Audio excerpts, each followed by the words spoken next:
Continuamos, dejamos a los artistas y pasamos a los autores para iniciar formalmente este acto de presentación del libro. Va a dirigirnos la palabra el compañero secretario de AEFIC Seccional Capital, Pablo Flores. Buenas tardes, muchas gracias. La verdad que hubo una sorpresa de los músicos, muy lindo. Así que la verdad para nosotros es un orgullo estar en la presentación de este libro, porque Hugo, que un poco este libro nace de la formación que él generosamente se brindó para hacerla con nuestros militantes. Empezó a darnos algunas charlas. Creo que quizás algunos de nuestros compañeros hasta seriamente fue la primera vez que escucharon hablar seriamente y profundamente de lo que fue ese hecho trascendental del 17 de octubre para los trabajadores. Estando en un sindicato, creo que fue uno de los hechos donde los trabajadores empezaron como protagonistas en la vida política de este país, y al tomar esa conciencia creo que no la abandonamos nunca. Creo que Hugo nos dio una visión, por lo menos la que él creía que tenía que darnos, y se tomó el trabajo de después de hacer un libro. Por eso para nosotros es un orgullo presentar este libro, estar acá, lo impulsamos de esa manera. Así que del libro creo que se van a referir los compañeros, el profesor Juan Respaldo, Roberto Chevalier. Y bueno, la verdad que nosotros solamente queremos agradecerles por estar acá. A Hugo no tenemos más que agradecimientos, porque desinteresadamente y generosamente nos ayuda a esto de formar a nuestros compañeros, de darle un contenido político para poder estar a la altura de las circunstancias. Creo que es mucho lo que tenemos el trabajo por delante, todos, pero también con esta obra creo que ustedes van a poder disfrutar, pero también como trabajadores todos que somos acá. Creo que han venido los compañeros de Quilmes, vinieron como el 17 de octubre, ¿no? Trajeron la bandera, todo.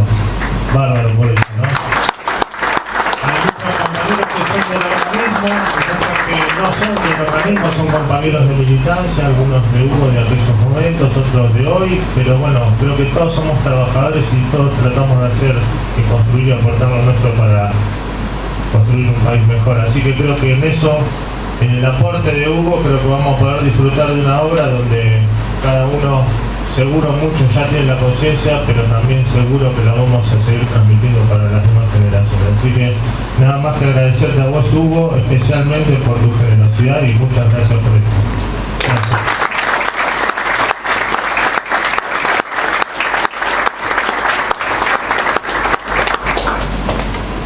Bueno, ahora sí vamos a pasarle el micrófono y vamos a escuchar primero a quien prologó el libro, el doctor Carlos Alberto Fernández Pablo.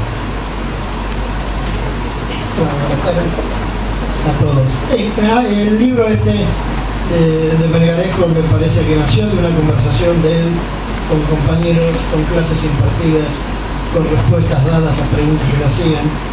Es un texto que me impresionó para el trabajo político, para la discusión, porque el peronismo está ya, no digo cansado, pero está muy poblado de textos eruditos, académicos, universitarios, que generalmente tienen una característica, y sobre esto quería hacer hincapié para comentarlo el 17 de octubre. En general, el peronismo intelectual, los historiadores, los sociólogos, lo ven en retrospectiva, lo ven para atrás, porque el debate histórico, bueno, evidentemente nunca termina. No nos damos cuenta a lo mejor que en realidad el reto que tenemos nosotros hoy es echar para adelante el pensamiento de Perón, plantear un peronismo para el futuro, peronismo para lo venidero, y tener en cuenta que el 17 de octubre y la significación de cualquier hecho histórico, particularmente también, nos hace ver que el peronismo es un momento fundacional y un proceso. Tenemos que empezar a estudiar los grandes procesos contemporáneos en los que nuestra nación está inserta, para no entregar el poder de la interpretación. La interpretación de la historia, la interpretación del presente, es una de las principales herramientas de la política. En la política no se pelea por la verdad, la política se pelea por el poder. El problema de la verdad es un problema insondable, difícil, problemático, más bien teológico y filosófico. En realidad, nadie puede plantear en la política el problema de la verdad a priori. Es una cuestión de actitud personal y moral. Pero la interpretación de la realidad hace que la política, ¿no es cierto?, prácticamente genere ideología, genere interpretaciones y demás. El 17 de octubre es un caso paradigmático, es decir, es un modelo. Yo quería referirme en cuanto a esta fecha, tomarla como un momento, ¿no es cierto?, no como un proceso, y aclarar lo siguiente: los grandes acontecimientos, en general las grandes fechas históricas de una nación, suelen estar asociadas a coyunturas internacionales. No se ha reparado en el hecho, a veces uno lo ha comentado con investigadores y demás, en el hecho de que el 17 de octubre, las personas que han salido a la calle, el pueblo que ha salido a reclamar a Perón, indirectamente estaba incidiendo y captando una coyuntura internacional. El 17 de octubre antecede en pocos años a la conferencia de Bandung, a la independencia de la India. En realidad es una fecha que ha de ser inscrita en el calendario de los procesos de liberación nacional del tercer mundo. Este es un primer punto, ¿no es cierto? ¿Por qué? Porque en realidad uno no aprende de los amigos, aprende de los enemigos. El enemigo estaba muy claro. El enemigo formaba parte de una coyuntura internacional. En Europa se llamó Frente Popular.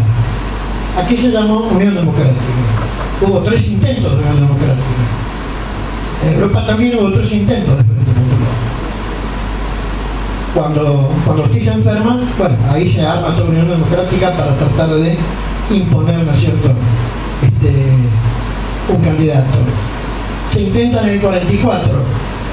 Hay un repudio de las fuerzas políticas al golpe militar nacionalista de la época. Y finalmente se impone la Unión Democrática con un poderoso poder de movilización, de propaganda, de publicidad y de difusión ideológica y política, donde mi padre me contaba haber visto desfilar, marchar multitudes en la Plaza San Martín con banderas papales, inglesas, francesas, norteamericanas y rusas. El que no entendía Perón era así de claro. Bueno, esto ha quedado en fotos, no es ningún secreto lo que digo. Quiero decir entonces que este 17 de octubre también el pueblo sale a romper, ¿no es cierto?, y a enfrentar la posibilidad de que la Argentina gratuitamente entre a formar parte, ¿no es cierto?, del lugar de los vencidos bajo un tratamiento generoso por parte de los vencedores. 2 fuerzas políticas fundamentales de la historia argentina moderna y contemporánea que necesariamente están en estado de evolución. Una son las Fuerzas Armadas. Las Fuerzas Armadas argentinas fueron neutralistas y esto no era aceptado. Y los sindicatos. Los sindicatos no fueron neutralistas. En realidad, gran parte de los sindicatos formaba parte del Frente Popular. Y esto se explica porque los sindicatos socialistas tenían filiación en la Internacional Socialista, con sede en París, ¿verdad? Los comunistas recibían sus directivas, eran más ambiguos, estaban y no estaban, de acuerdo a las necesidades prácticas de una potencia vencedora como la Unión Soviética de Stalin, ¿no es cierto? Entonces Stalin lo ponía y lo sacaba, pero el 17 de octubre es una movilización que desmonta, cuestiona y denuncia una coalición europea, extranjera, gestando el Frente Popular de los años 30. En Europa se lo llamó el Frente Antifascista, que generó su propia cultura, que hizo un eco aquí para acusar a las Fuerzas Armadas de tales simpatías. Este es el gran hecho. El otro fenómeno que a veces no se o que queda librado de interpretación es que el 17 de octubre reúne en una síntesis interesantísima todas las formas políticas posibles. El 17 de octubre, compañeros, fue un golpe militar. Tal importancia tenían los militares nacionalistas de la época, que ellos los coroneles se lo preguntaba a Perón, que ustedes recordarán que la propia Evita Perón, en la historia del peronismo, pone como nacimiento del movimiento peronista el 4 de junio. y en las primeras presidencias de Perón, el 4 de junio era feriado. El 17 de octubre va a sancionar en la calle, ¿no es cierto?, la decisión de rescatar al coronel del pueblo, que Evita también decía: sigan a un coronel argentino y no a un mariscal extranjero, ¿no es cierto? ¿No? Bien, si no hubiera habido una decisión en el seno de las Fuerzas Armadas, esto hubiera sido tal vez un baño de sangre, con intervención extranjera. Porque la Unión Democrática también tenía prevista la intervención extranjera. Esto es una cuestión interesante para el que le interesaba, pero uno de los grandes geopolíticos norteamericanos de posguerra, Nicholas Speckman, cuando hablaba de América del Sur, entendía que Estados Unidos no tenía nada que negociar ahí y que era irredimible. Una alianza de Argentina, Chile y Brasil no podía ser, ¿verdad? Sí, evidentemente los militares nacionalistas apoyaron o impidieron cualquier represión y todo esto. Le pusieron en estado de expectativa. Pero el 17 de octubre es también una huelga general, porque verdaderamente las estructuras sindicales en ese momento entraron en un estado de asamblea, que comenzó con la detención de fábricas, de la actividad productiva de muchas fábricas, el abandono de puestos de trabajo, con muchísimos rumores. Todos agitaban, los comunistas también agitaban, e incluso los comunistas agitaban para salir a parar, salga a la calle para parar el golpe nazifascista. Indirectamente se la sacando a la calle para Perón sin darse cuenta. Esto era incognoscible para todo el mundo. Nadie sabe el momento histórico que está viviendo. Nadie lo sabe. El problema es que lo sabemos después que pasó. Y bueno, esto es así. Lo del 10 de octubre poco lo sabía. Fue también una huelga general. En tercer lugar, también fue un movimiento espontáneo de masas, se llamaba movimiento espontáneo, la espontaneidad de las masas, ¿no es cierto? Evidentemente no había que ir a ningún curso de ciencia política para tener claro las medidas laborales de Perón, la posición internacional o latinoamericana del GO, en fin, eso estaría en la espontaneidad de las masas, en la espontaneidad de las masas. El fenómeno de la espontaneidad es transideológico, es como forma del sentimiento. Los momentos de la vida más difíciles, tanto del amor como del amor, uno no tiene palabras. Sí, es verdad, cuando uno dice, la verdad que no sé qué decir, me dejó sin palabras. Es que precisamente la emotividad es transideológica. ¿Por qué salió la gente a la calle? Todavía hoy, historiadores importantes, ahora falleció hace unos días Tula Grindongi, han muerto sin entender el peronismo.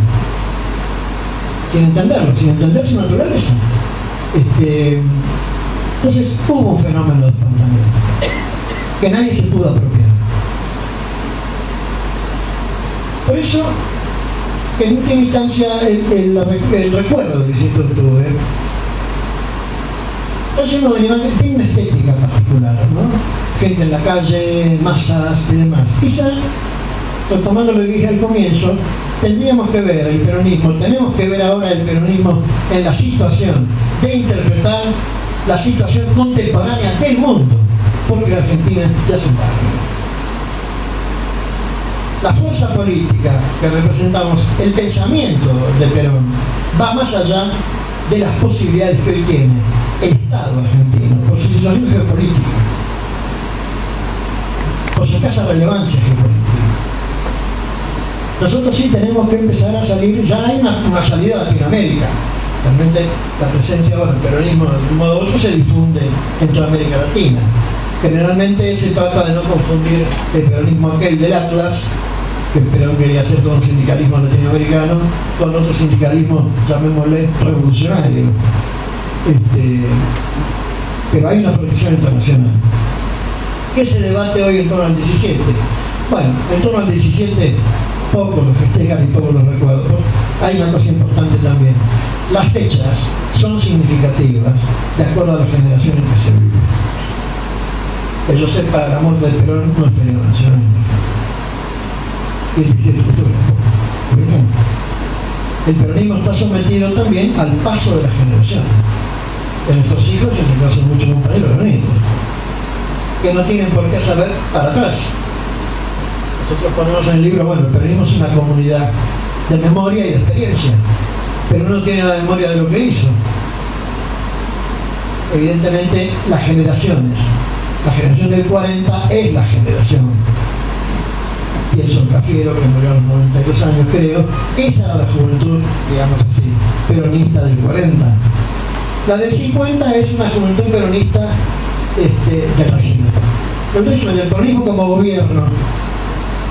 Que a la caída de Perón, bueno, ya se festeja el 17 de octubre con la Libertadora encima, ¿no es cierto?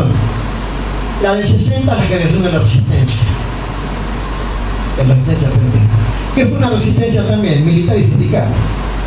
No fue universitaria, no fue una estudiantil. La del 70 es una generación, sí, que por primera vez, con un grado de entrega, de emotividad y de violencia también, tanto por derecha como por izquierda, hasta la propia iglesia, ¿no es cierto?, planteaba este tipo de acción testimonial con la propia vida, ajena en lo posible, ¿no es cierto? Esa juventud sí está más abierta al mundo. Yo lo recuerdo por las influencias que había de otros procesos revolucionarios que emocionaban y atraían. El caso de Argelia fue uno, muy conocido aquí, ¿verdad? El movimiento de Perú, de Velasco Alvarado fue otro, de Camaño Deno en Santiago, en Santo Domingo lo mismo, que Estados Unidos tuvo que invadir Santo Domingo, y en la OEA, la Argentina votó la invasión a Santo Domingo, estaba Ilia, esto nos acordamos, para haber andado en la calle haciendo cosas en ese momento. La generación del 80 es una generación, llamémosle del peronismo, socialdemócrata. Es una generación realmente de un peronismo muy parecido al radicalismo que sí se renovó auténticamente para pasar al siglo XXI. Relativamente, quizá mal por lo que se ve ahora. Y esto es el problema de la democracia. El peronismo siempre tuvo claro, en la práctica, la cuestión de la democracia. La democracia con liderazgo, ¿no? Pero nunca hicimos el tema de derechos humanos o de la democracia nosotros un problema y por lo tanto una causa, siendo una fuerza electoral condenada al ostracismo de su jefe y a la proscripción de sus fuerzas sociales. Y esto ha permitido que en los 80 algunos, yo no lo creo así, pero bueno, uno también, las palabras empiezan a marcar la realidad, a delimitarla. Se habla de retorno a la democracia. Y ustedes tengan en cuenta esto. Si el retorno de Perón a la Argentina no fue el regreso a la democracia, ¿qué estuvimos haciendo?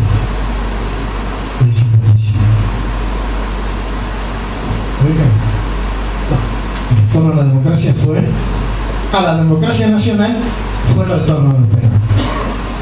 Factores internos, externos, el partido del extranjero que de Rosas hasta hoy siempre existió, impidió que esa democracia nacional, ¿cierto?, diera sus frutos. Pero el fruto más importante que dio, y que esto nos sirve también para entender el 7 de octubre, fue la inteligencia profunda entre peronistas y radicales, o entre Perón y Malvinas. Porque si se lograba la síntesis radical y peronista, se lograba la unidad nacional. La generación ya del 90 es una generación desde ya que no tiene las experiencias políticas anteriores, viene del 70 y del 80, ciertamente gastada, y acompaña el giro liberal del mundo y por lo tanto de Carlos Menem. Claro. La coyuntura de hoy, de un 17 de octubre de hoy, está bien. Esta es la denuncia a los poderes indirectos que se hacen cargo de los estados para manejar las finanzas y demás, ¿es cierto? En la posición argentina en los foros internacionales puede haber problemas de forma, pero en líneas generales no es equivocada, es errática, se juega a veces con fuego, uno no conoce el grado de compromiso que toma, pero estamos viendo que la Argentina sí, y el peronismo también, nunca creímos que la caída del muro habría un mundo de paz y de tranquilidad. Muchos de nosotros llaman que la caída del muro abre un mundo de guerras impresionantes por los recursos. Por los recursos. Agua, la comida, en realidad el hombre no bebe petróleo.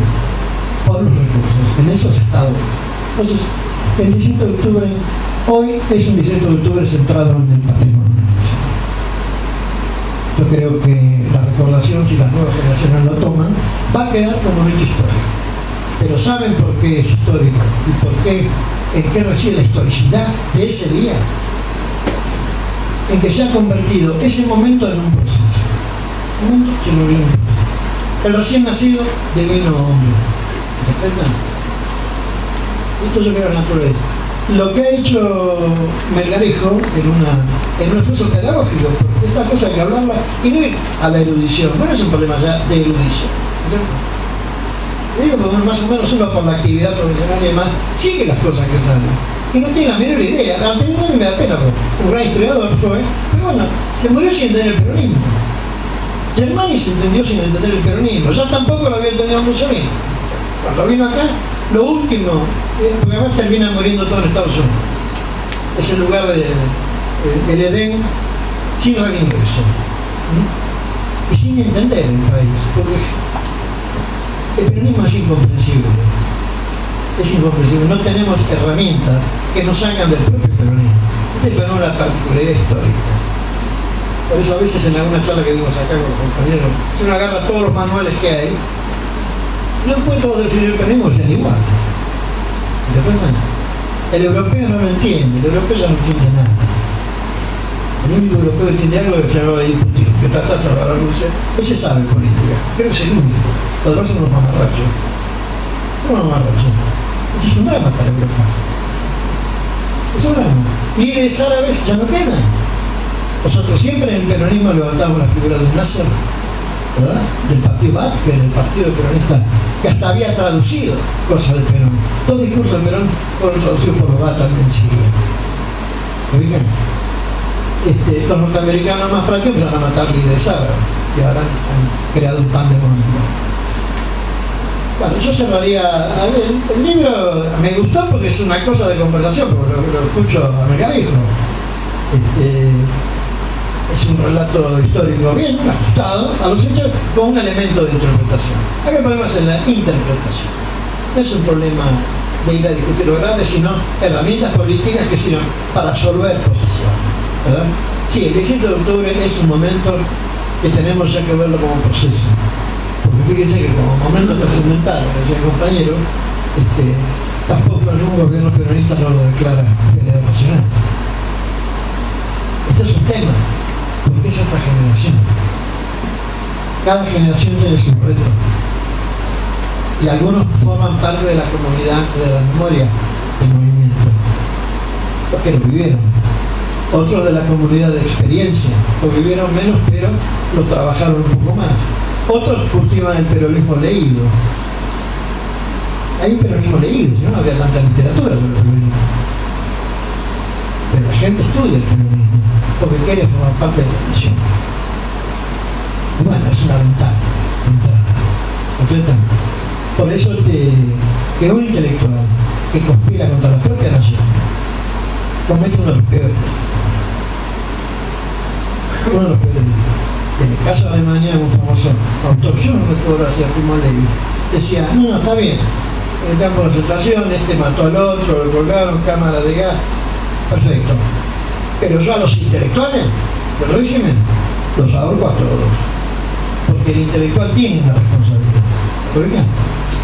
Tiene una responsabilidad. Y la nación tiene que tener estos órganos intelectuales. Pero el mismo tiene que abrirse al mundo, mirar el mundo y empezar a estudiar los procesos del mundo. Porque, como lo repetir, la Argentina ya quedó chiquita. Tenemos que salir al Pacífico, tomar el frente del Pacífico. San Martín decía de Chile la cuna de la libertad, tenía razón San Martín. Evidentemente no, con Chile no podemos tener problema. Con Brasil, yo creo que el fenómeno de la integración es una necesidad estratégica si se resuelve la conducción de esa integración. Si no es un acuerdo de grandes empresas, con mitos, porque bueno, si uno va a Brasil tenemos que mostrar el documento.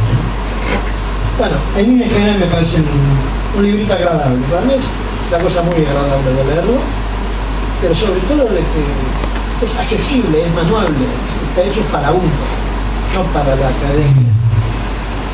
No para la academia, no es una cosa de erudición. está hecho además por un militante, por un activista. En una era donde el activista y el militante están cediendo frente al busca.